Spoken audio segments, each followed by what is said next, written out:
Hey everyone, it's me Ryan here at Mandrproductions, and welcome to my review of the LEGO Star Wars 75096 Sith Infiltrator. It has 662 pieces, 5 minifigures, and retails for $90 in the United States. It's a Toys R Us exclusive and was released in 2015. Let's go ahead and take a look at the 5 minifigs included in the set. Here we have the classic R2-D2 minifigure looking snazzy as always, no complaints about this. A great inclusion in a set like this, so nice to see R2-D2 back around. Nothing special about him in any way really, just the regular R2-D2. Great print, great quality as usual. Here we have young Anakin Skywalker with a bit of a different face than we've seen in previous years. Same with the torso print, a little bit different. Unfortunately, the small legs that he has are not posable, so you can't make him walk in a stop motion unless you make him look really awkward.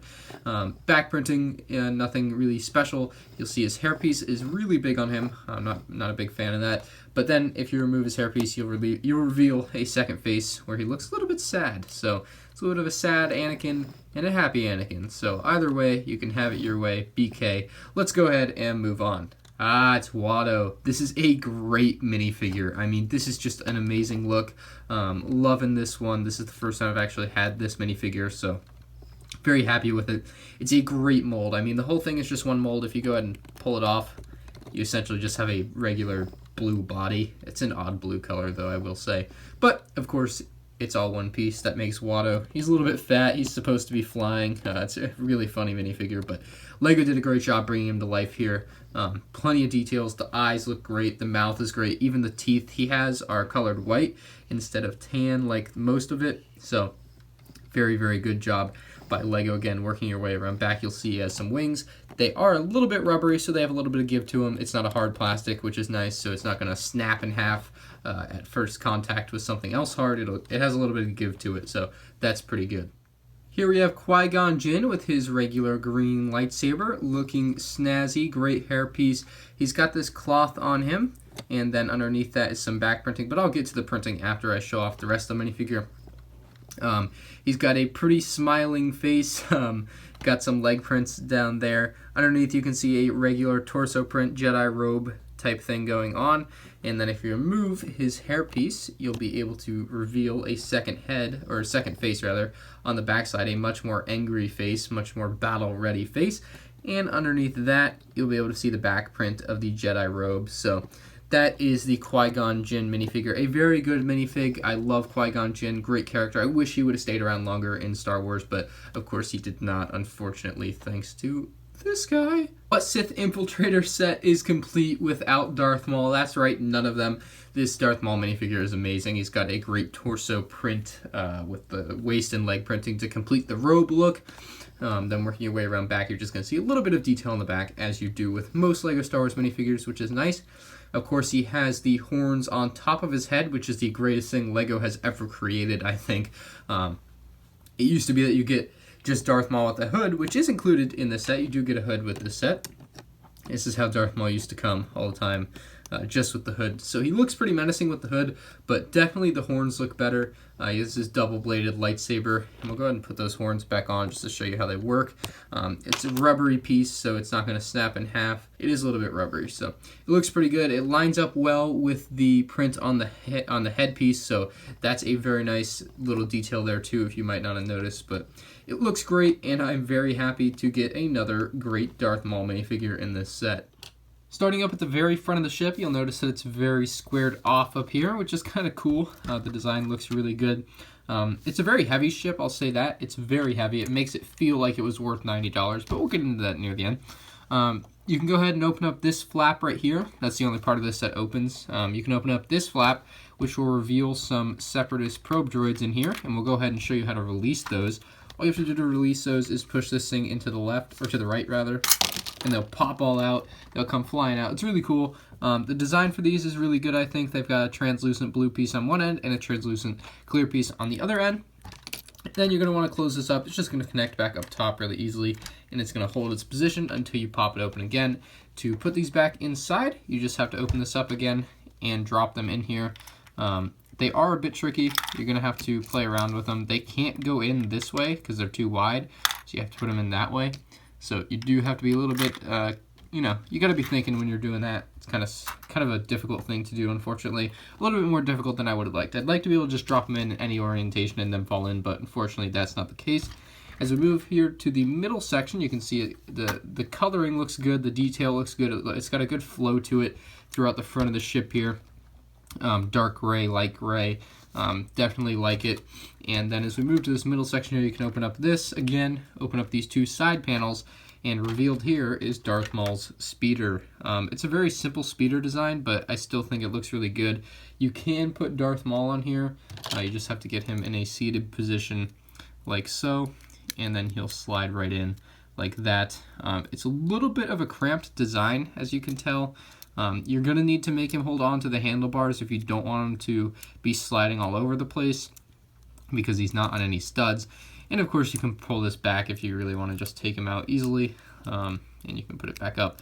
Both things do fold either way, but they're supposed to be at right angles like this. On the back there's a little bit of translucent green for engines, which is a little bit of a weird color. I wonder if that's accurate to the movie. I'm sure it probably is, but it's just a weird color to me. And then if you want to put it back, you can take Darth Maul off, and you can just plop it right back into its spot here. No problem. It fits right into like a divot down there, so it's going to fall right into place. Taking a look at the landing gear, it's fairly simple. Essentially, the ship rests on like these two parts here, and then it's also going to be resting on these two sled pieces, kind of like sled pieces, that's what I'd like to think. But it's going to rest on these, and these can move. This is their range of motion. I don't understand why they have this range of motion. You can put it either way you want. I tend to have them pushed out forward. I think that's the one that looks the best, I guess. But they work either way. It's a very sturdy landing gear. It's not going anywhere left, right. It's not going to be falling. Even if you do tip it onto its side, it's just going to go right back to the center, which is very nice. I know that might have been shaking the camera a little, but it works very well. As we move over to the wings here, you can see that they are going to be able to open up. They're on hinges, so you can open them up as far as you want, really. They'll go all the way out to there before they snap off. But they are supposed to go, I think, 1, 2, 1, 1, 2, 1, 2. I think that's like the regular length for the Sith Infiltrator wings. But it looks really good when it has the wings open. I like the design there. We'll go ahead and close them back up so you can't land the ship while the wings are open, unfortunately. It gets in the way. So we'll close that up. We'll bring over here, and we'll show off the spring-loaded missiles. Very easy to fire. Unfortunately, they're not really hidden on this ship. They're just kind of in the wide open, but they are easy to fire. So all you have to do is push down on them like that, and it comes flying back at you. I mean, this thing's...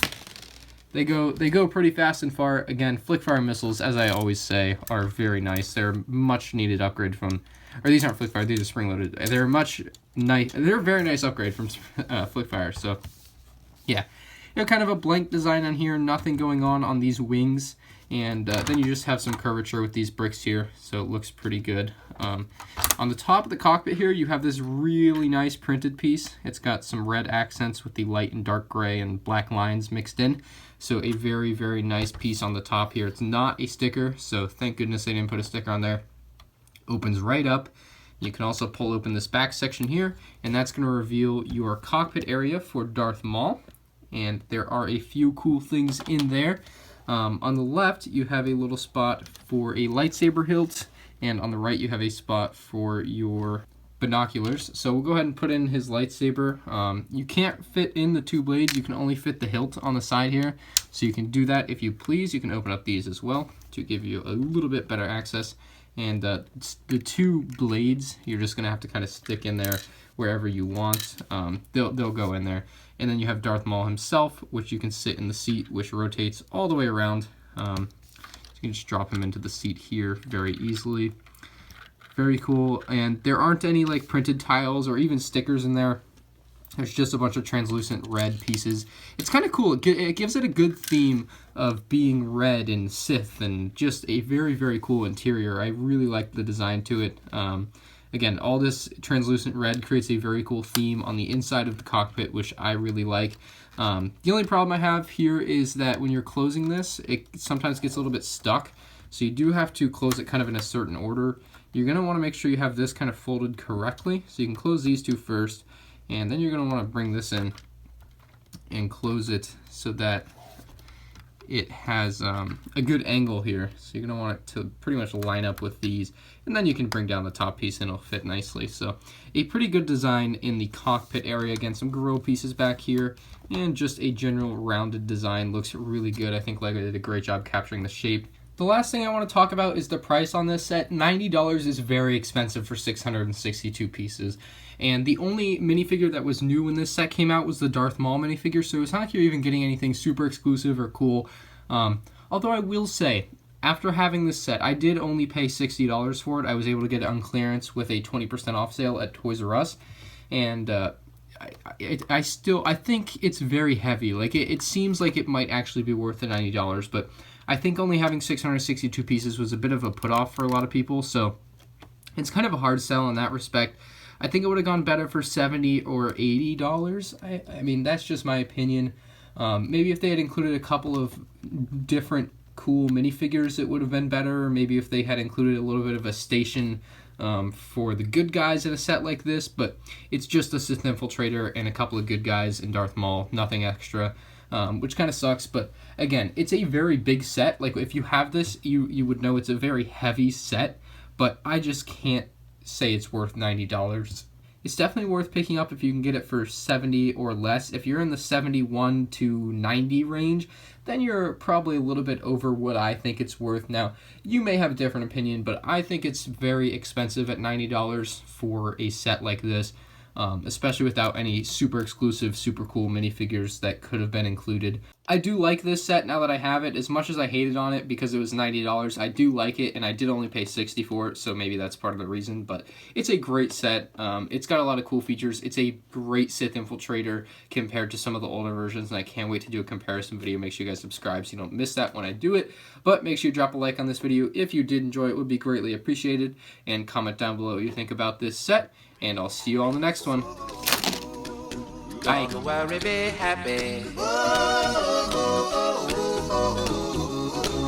Don't worry, don't do it. Be happy. Put a smile on your face. Don't bring everybody down like this.